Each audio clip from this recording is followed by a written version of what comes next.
नमस्कार साथियों, OP classes में आप सभी का एक बार पुनः स्वागत है। आज की इस क्लास में भारत के राष्ट्रपति से संबंधित जितने भी प्रश्न अभी तक पूछे गए हैं उन सभी को देखेंगे। तो चलिए शुरू करते हैं और देखते हैं पहला प्रश्न। पहला प्रश्न है, निम्नलिखित में से कौन भारतीय गणतंत्र का प्रमुख है? तो भारत एक गणतंत्र देश है और यहाँ का जो राष्ट्राध्यक्ष है वह निर्वाचित होता है, अतः भारत का राष्ट्रपति भारत का प्रमुख होता है। दूसरा प्रश्न है, निम्न कथनों पर विचार कीजिए। भारत का राष्ट्रपति ब्रिटिश राजा से भिन्न है। सही है, क्योंकि ब्रिटेन में राजा वंशानुगत होता है जबकि भारत में राष्ट्रपति का चुनाव होता है। दूसरा है, भारत के राष्ट्रपति का पद अमेरिका के राष्ट्रपति से मिलता है। तो ये गलत है, यानी इसमें ए सही है और आर गलत है। अगला प्रश्न है, नीचे दो स्टेटमेंट दिए गए हैं तो उनको देखना है। संघीय कार्यपालिका का मुखिया भारत का राष्ट्रपति होता है। तो ये सही है। अनुच्छेद 53 के अंतर्गत भारत की जो कार्यपालिका होती है उसका मुखिया भारत का राष्ट्रपति होता है। तो पहला सही है। अगला है, राष्ट्रपति की शक्तियों की कोई सीमा नहीं होती है। ये गलत हो गया, क्योंकि राष्ट्रपति की शक्तियों पर सीमा का अध्यारोपण संविधान के तहत किया जा सकता है, यानी इसका ए सही है परंतु आर गलत है। अगला प्रश्न है, भारत के राष्ट्रपति अपनी शक्तियों का प्रयोग करते हैं। तो भारत के राष्ट्रपति अपनी शक्तियों का प्रयोग सीधे अथवा अपने अधीनस्थ अधिकारियों के द्वारा करते हैं। संघ की कार्यपालिका शक्ति राष्ट्रपति में निहित होती है और यह बात अनुच्छेद 53 के द्वारा बताई गई है। भारत का कार्यपालिका अध्यक्ष कौन है? तो भारत का राष्ट्रपति भारत का कार्यपालिका अध्यक्ष होता है तथा इसमें ही भारत के कार्यपालिका की समस्त शक्तियां निहित होती हैं। अगला प्रश्न है, संविधान के निम्नलिखित अनुच्छेदों में से किस एक के अंतर्गत संघ की कार्यपालिका शक्तियां राष्ट्रपति में निहित होती हैं? तो अनुच्छेद 53 के तहत संघ की कार्यपालिका शक्तियां राष्ट्रपति में निहित होती हैं। अगला प्रश्न है, भारत में राष्ट्रपति का निर्वाचन किस प्रकार होता है? तो भारत में राष्ट्रपति का निर्वाचन अप्रत्यक्ष मतदान से होता है। दिया है, भारत का राष्ट्रपति अप्रत्यक्ष निर्वाचन से चुना जाता है। तो ये सही है। भारत के राष्ट्रपति के निर्वाचन की बात 55 अनुच्छेद के तहत बताया गया है कि भारत के राष्ट्रपति का चुनाव अप्रत्यक्ष निर्वाचन के तहत एकल संक्रमणीय पद्धति के द्वारा किया जाता है। दूसरा है, एक निर्वाचक मंडल की व्यवस्था है जो संसद के दोनों सदनों और राज्य विधानसभाओं के निर्वाचित सदस्यों को मिलाकर बनता है। तो ये भी सही है। अनुच्छेद 54 के अनुसार राष्ट्रपति के निर्वाचक मंडल में लोकसभा, राज्यसभा तथा राज्य विधानसभाओं के निर्वाचित सदस्य भाग लेते हैं, अतः इसका सही उत्तर है ए और आर दोनों सही हैं तथा ए का सही स्पष्टीकरण आर है। अगला प्रश्न है, भारत में राष्ट्रपति का चुनाव किया जाता है। तो भारत में राष्ट्रपति का चुनाव एकल हस्तांतरणीय मत प्रणाली और आनुपातिक मत प्रणाली द्वारा किया जाता है, यानी इसका उत्तर हो जाएगा बी एवं सी। अगला प्रश्न है, राष्ट्रपति के निर्वाचक मंडल के सदस्य हैं संसद के दोनों सदनों के निर्वाचित सदस्य। सही है। राज्य विधान मंडलों के दोनों सदनों के निर्वाचित सदस्य। ये गलत है। सभी राज्यों की विधानसभाओं के निर्वाचित सदस्य। ये सही है। दिल्ली और पुदुचेरी विधानसभाओं के निर्वाचित सदस्य। ये भी सही है, यानी इसका सही उत्तर हो जाएगा 1, 3 और 4 सही है। अनुच्छेद 54 के तहत यह व्यवस्था की गई है कि राष्ट्रपति के निर्वाचक मंडल में लोकसभा, राज्यसभा तथा राज्य विधानसभाओं के निर्वाचित सदस्य भाग लेंगे। इसके अलावा दिल्ली और पुदुचेरी के भी विधानसभाओं के निर्वाचित सदस्य राष्ट्रपति के निर्वाचक मंडल में शामिल किए जाते हैं। बहुत महत्वपूर्ण है, कई बार पूछा गया। भारतीय संविधान के 70वें संशोधन द्वारा भारत के राष्ट्रपति के चुनाव में जिन 2 केंद्र शासित प्रदेशों को भाग लेने का अधिकार दिया गया वे हैं, तो दिल्ली और पुदुचेरी को 70वें संविधान संशोधन द्वारा 1992 में राष्ट्रपति के निर्वाचक मंडल में शामिल किया गया था। अगला प्रश्न है, निम्नलिखित में से कौन भारत के राष्ट्रपति के निर्वाचन हेतु निर्वाचक गण में सम्मिलित नहीं है? लोकसभा के निर्वाचित सदस्य हैं, राज्यसभा के निर्वाचित सदस्य हैं, राज्य विधानसभाओं के निर्वाचित सदस्य ये भी हैं, लेकिन राज्य विधान परिषदों के निर्वाचित सदस्य निर्वाचक मंडल में शामिल नहीं हैं। अगला प्रश्न है, निम्नलिखित में से कौन राष्ट्रपति के चुनाव प्रकरण के लिए सही नहीं है? पदस्थ राष्ट्रपति की पदावधि से पूर्व उत्तराधिकारी का चुनाव अवश्य होना चाहिए, तो ये सही है। राष्ट्रपति अपना पदभार ग्रहण करने की तिथि से 5 वर्ष तक पद पर रहेंगे, ये भी सही है। राष्ट्रपति का उत्तराधिकारी आने तक कार्यकाल की समाप्ति पर भी वह पद पर बना रहेगा, ये भी सही है। निर्वाचक मंडल के अपूर्ण होने के आधार पर राष्ट्रपति का चुनाव स्थगित किया जा सकता है, तो ये गलत है। निर्वाचक मंडल के अपूर्ण होने पर राष्ट्रपति का चुनाव स्थगित नहीं किया जाता है। जैसे किसी राज्य में अगर विधानसभा सत्र में नहीं है तो भी निर्वाचक मंडल अपूर्ण होने पर राष्ट्रपति का चुनाव स्थगित नहीं होगा। प्रश्न बहुत ही अच्छा है और बहुत ज़्यादा महत्वपूर्ण है। इसमें पूछा गया है कि राष्ट्रपति के निर्वाचन में राज्य का मुख्यमंत्री मतदान करने के लिए पात्र नहीं होता है यदि, यानी हमें ऐसी कंडीशन बतानी है जिसमें किसी राज्य का मुख्यमंत्री राष्ट्रपति के चुनाव में वोटिंग नहीं कर सकता है। तो देखिए, यदि किसी राज्य का मुख्यमंत्री विधान परिषद का सदस्य है तो वो राष्ट्रपति के चुनाव में मतदान नहीं कर सकता है। तो इसका सही उत्तर हो जाएगा यदि वह राज्य विधान में उच्च सदन का सदस्य हो, क्योंकि विधान परिषद उच्च सदन होता है जबकि विधानमंडल में विधानसभा निम्न सदन होती है। अगला प्रश्न है, भारत के राष्ट्रपति के चुनाव में राज्य की विधानसभा के प्रत्येक निर्वाचित सदस्य के वोटों की संख्या उस राज्य की जनसंख्या को विधानसभा की कुल निर्वाचित सदस्य संख्या द्वारा विभाजित कर प्राप्त भागफल की 1000 के गुणकों के बराबर होती है। वर्तमान स्थिति 1997 में जनसंख्या से तात्पर्य किस वर्ष की जनगणना द्वारा अभिनिश्चित जनसंख्या से है? तो 1997 में 1971 की जनसंख्या से तात्पर्य था। अगला प्रश्न है, राष्ट्रपति के उम्मीदवार के लिए क्या आवश्यक नहीं है? आयु 35 वर्ष हो, सही है। सांसद चुने जाने की योग्यता रखता हो, ये भी सही है। देश का नागरिक हो, ये भी सही है। लेकिन राष्ट्रपति का पढ़ा लिखा हो, यह आवश्यक नहीं है।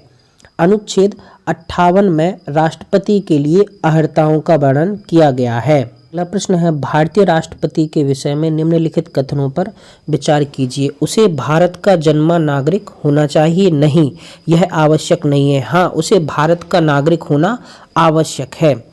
उसे 35 वर्ष की आयु पूरी कर लेनी चाहिए, ये सही है। उसे संसद का सदस्य निर्वाचित होने की योग्यता रखनी चाहिए, ये भी सही नहीं है, क्योंकि संसद सदस्य नहीं बल्कि लोकसभा सदस्य निर्वाचित होने की योग्यता रखनी चाहिए, यानी इसका केवल 2 सही है। अगला प्रश्न है, एक सांसद अथवा विधानसभा का सदस्य राष्ट्रपति निर्वाचित हो सकता है परंतु चुनाव लड़ने से पूर्व उसे अपनी सदस्यता से त्यागपत्र देना होगा? नहीं, यह आवश्यक नहीं है। अपने निर्वाचन से 6 माह के अंदर अपनी सदस्यता छोड़नी होगी, ये गलत है। निर्वाचित होने के तुरंत उपरांत अपनी सदस्यता छोड़नी होगी, ये सही है। अगर सांसद या विधानसभा का सदस्य निर्वाचित हो जाता है तो उसे तुरंत अपनी सदस्यता छोड़नी होगी। भारतीय संविधान का कौन सा अनुच्छेद राष्ट्रपति के पद के लिए पुनः निर्वाचन की योग्यता निर्धारित करता है? तो अनुच्छेद 57 राष्ट्रपति के पद के लिए पुनः निर्वाचन की योग्यताओं का निर्धारण करता है। प्रश्न है, अगर भारत के राष्ट्रपति के चुनाव में कोई विवाद है तो उस विवाद को सौंपा जा सकता है? तो भारत के राष्ट्रपति के चुनाव से संबंधित कोई भी विवाद भारत के सर्वोच्च न्यायालय को सौंपा जाता है। अगला प्रश्न है, राष्ट्रपति 5 वर्ष तक अपने पद पर रहता है? तो राष्ट्रपति अपने पद के ग्रहण के दिन से 5 वर्ष तक अपने पद पर रहता है। अगला प्रश्न है, भारत के राष्ट्रपति अपना त्यागपत्र किसको संबोधित करके देते हैं? तो अनुच्छेद 56(1) के तहत भारत के राष्ट्रपति अपना त्यागपत्र उपराष्ट्रपति को संबोधित करके देते हैं। वहीं 56(2) के तहत उपराष्ट्रपति यह सूचना तुरंत लोकसभा अध्यक्ष को देते हैं। अगला प्रश्न है, भारत के राष्ट्रपति को उसके पद से हटाया जा सकता है। तो अनुच्छेद 61 के तहत राष्ट्रपति पर महाभियोग की प्रक्रिया चलाने का उपबंध है और यह प्रक्रिया संसद द्वारा चलाई जाती है। यानी भारत के राष्ट्रपति को हटाने के लिए संसद द्वारा 61 के तहत महाभियोग लगाया जा सकता है। अगला प्रश्न है, भारतीय संविधान के किस अनुच्छेद के तहत राष्ट्रपति पर महाभियोग चलाया जा सकता है। तो अनुच्छेद 61 के तहत राष्ट्रपति पर महाभियोग की प्रक्रिया का वर्णन है और महाभियोग की प्रक्रिया संसद के किसी भी सदन में शुरू की जा सकती है। भारत के राष्ट्रपति को कार्य अवधि की समाप्ति से पूर्व भी पद से हटाया जा सकता है। तो महाभियोग की प्रक्रिया द्वारा यदि राष्ट्रपति संविधान का कदाचार करता है तो उसे अनुच्छेद 61 के तहत उसकी कार्य अवधि से पहले ही हटाया जा सकता है। अगला प्रश्न है, राष्ट्रपति पर महाभियोग का आरोप संसद के किस सदन द्वारा लगाया जा सकता है। तो अनुच्छेद 61 के तहत राष्ट्रपति पर महाभियोग की प्रक्रिया संसद के किसी भी सदन द्वारा शुरू की जा सकती है। अगला प्रश्न है, भारत के राष्ट्रपति पर महाभियोग चलाने के लिए कम से कम कितने दिन पूर्व की सूचना आवश्यक है। तो राष्ट्रपति पर महाभियोग चलाने से 14 दिन पूर्व राष्ट्रपति को सूचित करना आवश्यक है। अगला प्रश्न है, निम्नलिखित में से कौन सा भारत के राष्ट्रपति के निर्वाचक गण का तो भाग है परंतु उसके महाभियोग अधिकरण का भाग नहीं है। तो निर्वाचक गण में लोकसभा, राज्यसभा और राज्य विधानसभाएं शामिल होती हैं, लेकिन महाभियोग की प्रक्रिया में राज्य विधानसभाएं शामिल नहीं हो सकती हैं। अगला प्रश्न बहुत महत्वपूर्ण है, भारत के राष्ट्रपति के महाभियोग की प्रक्रिया है। तो भारत के राष्ट्रपति पर महाभियोग की प्रक्रिया एक अर्ध न्यायिक प्रक्रिया है। अगला प्रश्न है, राष्ट्रपति का रिक्त स्थान भर लेना चाहिए। यानी यदि राष्ट्रपति का पद रिक्त है तो उसे कितने समय में भर लेना चाहिए। तो 6 माह के अंदर राष्ट्रपति के रिक्त पद को भर लेना चाहिए। अगला प्रश्न है, पदासीन राष्ट्रपति की पदावधि की समाप्ति से भिन्न किसी कारण से उत्पन्न होने वाली रिक्ति की दशा में रिक्ति भरने के लिए निर्वाचन अवश्य हो जाना चाहिए। इसका मतलब ये है कि यदि राष्ट्रपति ने अपनी पदावधि पूर्ण नहीं की है और उससे पहले किसी अन्य कारण से जैसे मृत्यु हो जाने से या फिर त्याग पत्र देने से यदि राष्ट्रपति का पद रिक्त होता है तो उसे कितने समय में भर लेना चाहिए। तो यह जो रिक्त पद है वो अधिक से अधिक 6 माह के भीतर भर जाना चाहिए। अगला प्रश्न है, यदि मृत्यु, त्यागपत्र अथवा हटाए जाने की स्थिति में भारत के राष्ट्रपति का पद रिक्त हो जाए तो उस पद का कार्यभार कौन संभालेगा। तो उस पद का कार्यभार उपराष्ट्रपति जी संभालेंगे और ये अधिकतम 6 माह तक इस पद पर रह सकते हैं। अगला प्रश्न है, यदि मृत्यु, त्यागपत्र अथवा हटाए जाने की स्थिति में भारत के राष्ट्रपति का पद रिक्त हो जाए तो उस पद का कार्यभार कौन संभालेगा। तो अनुच्छेद 65 के तहत उपराष्ट्रपति उस पद के कार्यभार को संभालेंगे। यदि उपराष्ट्रपति नहीं है तो सुप्रीम कोर्ट के मुख्य न्यायाधीश इस पद को संभालेंगे। यदि मुख्य न्यायाधीश भी नहीं है तो फिर सुप्रीम कोर्ट के जो वरिष्ठतम न्यायाधीश होंगे वे राष्ट्रपति के पद को संभालेंगे। अगला प्रश्न है, भारतीय संविधान के निम्नलिखित में से किस एक संशोधन द्वारा राष्ट्रपति को कोई भी मामला मंत्रिपरिषद द्वारा पुनर्विचार किए जाने के लिए वापस भेजने का अधिकार दिया गया है। तो 44वें संविधान संशोधन 1978 के तहत अनुच्छेद 74(1) में यह व्यवस्था की गई है, राष्ट्रपति लोकसभा को कब भंग कर सकते हैं। तो राष्ट्रपति लोकसभा को केंद्रीय मंत्रिमंडल की अनुशंसा पर भंग कर सकते हैं। अगला प्रश्न है, लोकसभा और राज्यसभा की संयुक्त बैठक किसके द्वारा आहूत की जाती है। तो लोकसभा और राज्यसभा की संयुक्त बैठक राष्ट्रपति द्वारा आहूत की जाती है, जबकि संयुक्त बैठक की अध्यक्षता लोकसभा अध्यक्ष के द्वारा की जाती है। संयुक्त बैठक का प्रावधान अनुच्छेद 108 में दिया गया है। अनुच्छेद 108 के अंतर्गत लोकसभा और राज्यसभा की संयुक्त बैठक आहूत की जाती है तो राष्ट्रपति द्वारा। वहीं अनुच्छेद 118 के तहत संयुक्त बैठक की अध्यक्षता लोकसभा अध्यक्ष को सौंपी जाती है। अगला प्रश्न है, राष्ट्रपति संसद का भाग है। तो ये सही है। दूसरा है, संसद के दोनों सदनों द्वारा पारित विधेयक बिना राष्ट्रपति की स्वीकृति के कानून नहीं बन सकता है। तो ये भी सही है। ए और आर दोनों सही हैं। वहीं आर ए का सही स्पष्टीकरण देता है तो इसका सही उत्तर हो जाएगा एक विधेयक जो संसद में प्रस्तुत किया जाता है वह कौन सी प्रक्रिया के बाद अधिनियम बन जाता है? तो संसद के दोनों सदनों द्वारा पारित होने के बाद अगर उसे राष्ट्रपति की सहमति मिल जाती है तो कोई विधेयक अधिनियम बन जाता है और यह व्यवस्था अनुच्छेद 111 के तहत की गई है। अगला प्रश्न है, भारत के राष्ट्रपति ने जिस एकमात्र मामले में अपने वीटो की शक्ति का प्रयोग किया था, भारतीय डाकघर संशोधन विधेयक में वर्ष 1986 में ज्ञानी जैल सिंह ने अपने पॉकेट वीटो की शक्ति का प्रयोग किया था। प्रश्न है, भारतीय संविधान के किस अनुच्छेद के अंतर्गत राष्ट्रपति संसद के दोनों सदनों द्वारा पारित किसी बिल पर अपनी स्वीकृति रोक सकते हैं? तो अनुच्छेद 111 के तहत यह प्रावधान किया गया है कि संसद के दोनों सदनों द्वारा पारित किसी भी विधेयक को अगर अधिनियम बनना है तो उस पर राष्ट्रपति की स्वीकृति अनिवार्य है। केंद्रीय मंत्रिमंडल ने वर्ष 2002 में चुनावी सुधारों पर अध्यादेश में बिना किसी बदलाव के उसे राष्ट्रपति को वापस भेजा, तब राष्ट्रपति ने भारतीय संविधान के कौन से अनुच्छेद के अंतर्गत उसे अपनी सहमति दी थी? तो अनुच्छेद 123 के तहत राष्ट्रपति के अध्यादेश जारी करने की शक्ति का वर्णन किया गया है। अगला प्रश्न है, संविधान के किस अनुच्छेद के अंतर्गत भारत के राष्ट्रपति को अध्यादेश जारी करने की शक्ति प्राप्त है? तो अनुच्छेद 123 के तहत राष्ट्रपति अध्यादेश जारी कर सकता है। अगला प्रश्न है, राष्ट्रपति द्वारा जारी एक अध्यादेश संसद के सत्र शुरू होने के बाद कितने समय तक रखा जाना आवश्यक है? तो अनुच्छेद 123 में राष्ट्रपति के अध्यादेश जारी करने की शक्ति का वर्णन है। यदि संसद का सत्र शुरू हो गया है तो यह अध्यादेश केवल 6 सप्ताह तक रहता है। प्रश्न है, निम्नलिखित में से राष्ट्रपति किसकी नियुक्ति करता है? भारत के महान्यायवादी की, सही है। नियंत्रक एवं महालेखा परीक्षक की, ये भी सही है। एक राज्य के राज्यपाल की, ये भी सही है, यानी उपरोक्त सभी।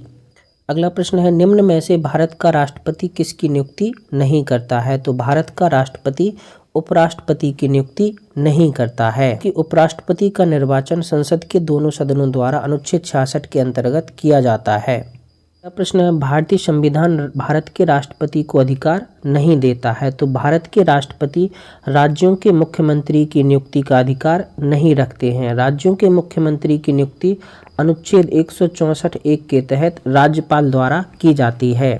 अगला प्रश्न है, भारतीय संविधान का कौन सा अनुच्छेद राष्ट्रपति को उच्चतम न्यायालय से परामर्श करने की शक्ति प्रदान करता है? तो अनुच्छेद 143 के तहत राष्ट्रपति किसी भी विषय पर उच्चतम न्यायालय से परामर्श करने की शक्ति रखते हैं। संविधान के अनुसार निम्नांकित में से क्या शब्दशः, ये बहुत ज़्यादा इम्पोर्टेंट है, भारत के राष्ट्रपति की शक्ति नहीं है? यानी वो ये कह रहे हैं कि इसमें किस ऑप्शन में शक्ति शब्द का प्रयोग नहीं किया जाता है? तो अध्यादेशों का प्रख्यापन, इसमें शक्ति का प्रयोग किया जाता है।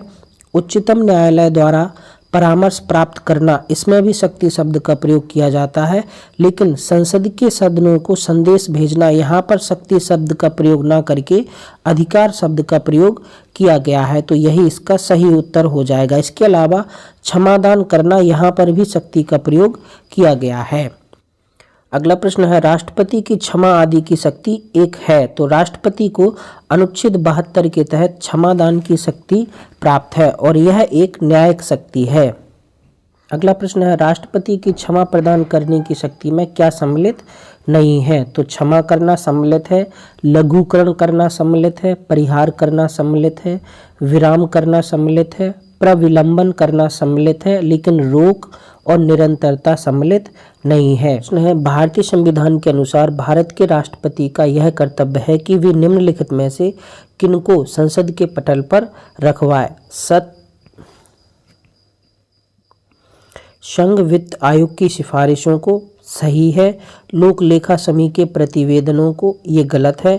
नियंत्रक महालेखा परीक्षक के प्रतिवेदनों को, ये सही है। राष्ट्रीय अनुसूचित जाति आयोग के प्रतिवेदनों को, ये भी सही है। तो इसका सही उत्तर हो जाएगा 1, 3 और 4।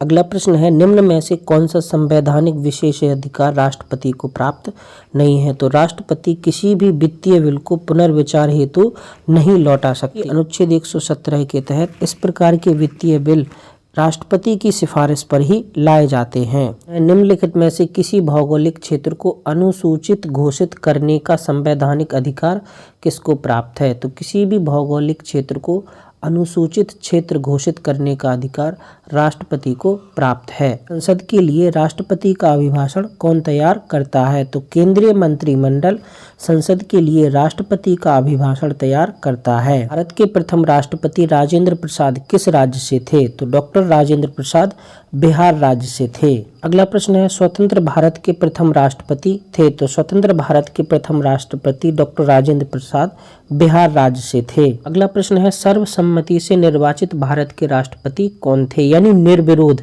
जिनके खिलाफ कोई भी इलेक्शन नहीं लड़ा था। तो एन संजीव रेड्डी यानी नीलम संजीव रेड्डी सर्वसम्मति से चुने गए भारत के राष्ट्रपति थे। अगला प्रश्न है, निम्न में से कौन सा राष्ट्रपति होने से पूर्व भारत के उपराष्ट्रपति पद पर आसीन नहीं रहे? डॉक्टर एस राधाकृष्णन ये उपराष्ट्रपति रहे, डॉक्टर जाकिर हुसैन ये भी उपराष्ट्रपति रहे, आर वेंकट रमन ये भी उपराष्ट्रपति रहे, लेकिन नीलम संजीव रेड्डी ये उपराष्ट्रपति नहीं थे और निर्विरोध चुने जाने वाले पहले राष्ट्रपति थे। अगला प्रश्न है, निम्नलिखित भारत के राष्ट्रपतियों में से कौन दार्शनिक राजा अथवा दार्शनिक शासक के रूप में जाना जाता है? तो डॉक्टर एस राधाकृष्णन दार्शनिक राजा या दार्शनिक शासक के रूप में जाने जाते हैं क्योंकि वे एक महान शिक्षाविद और दार्शनिक थे। भारत के निम्न मुख्य न्यायाधीशों में से किस एक ने राष्ट्रपति के रूप में कार्य किया है? तो जस्टिस एम हिदायतुल्लाह वर्ष 1969 में कुछ महीनों के लिए भारत के कार्यवाहक राष्ट्रपति रहे थे। प्रश्न है, निम्न में से कौन से राष्ट्रपति सर्वोच्च न्यायालय में उपस्थित हुए थे जब सर्वोच्च न्यायालय राष्ट्रपति के निर्वाचन विवाद की सुनवाई कर रहे थे? तो बीबी गिरी के समय यह घटना हुई थी। इसके अलावा बीबी गिरी एक ऐसे राष्ट्रपति हैं जिनके समय द्वितीय चक्र की मतगणना भी की गई थी। तो आज के लिए इतना ही। आज हमने राष्ट्रपति से संबंधित सभी महत्वपूर्ण प्रश्नों को हल किया। वीडियो के द्वारा दिया जा रहा कंटेंट आपको कैसा लग रहा है तथा इसके बारे में अगर आपके कुछ सुझाव हैं तो इसके लिए कमेंट बॉक्स में कमेंट करके ज़रूर अवगत कराएं।